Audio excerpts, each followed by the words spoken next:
Equity market is trading in what, the tightest range since the mid-90s. So what do you do with that? Do you pull out and stay in cash, or do you still try and buy the dips? No, I think what you have to look at is, I mean, people try and read too much into these things. It's a factor of what we've done, but if you look back historically, there's no sign that that portends bad things for the market going forward or necessarily good things. The 10 prior years where it was nearly as narrow the range, we were positive for the remainder of the year 9 out of 10 times, so that's good. But the average returns are right in line with normal. So, you know, you wish it was more of a sign, but there's really nothing there. The problem, though, is that not all investors can afford to have a strong stomach for volatility. A lot of them are leveraged, and volatility hurts. Yeah, and so what I mean, you hear people getting so worked up about a 100-point move in the Dow, which is basically 0.5% now. So if we go back to the volatility that we've seen of, you know, in prior years,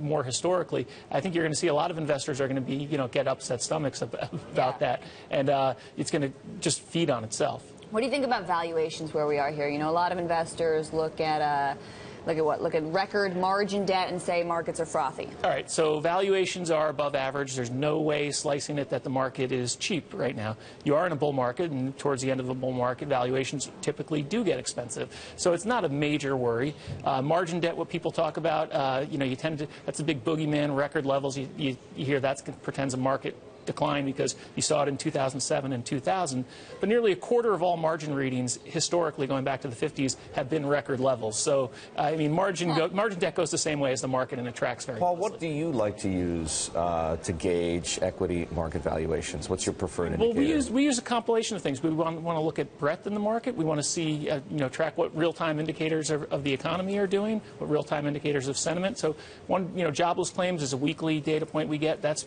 correlated to the market since 2009 very well, and jobless claims remain right near their post-recession lows on an inverse. I was thinking more, though, like PE, adjusted PE, you know, Shiller PE. Yeah.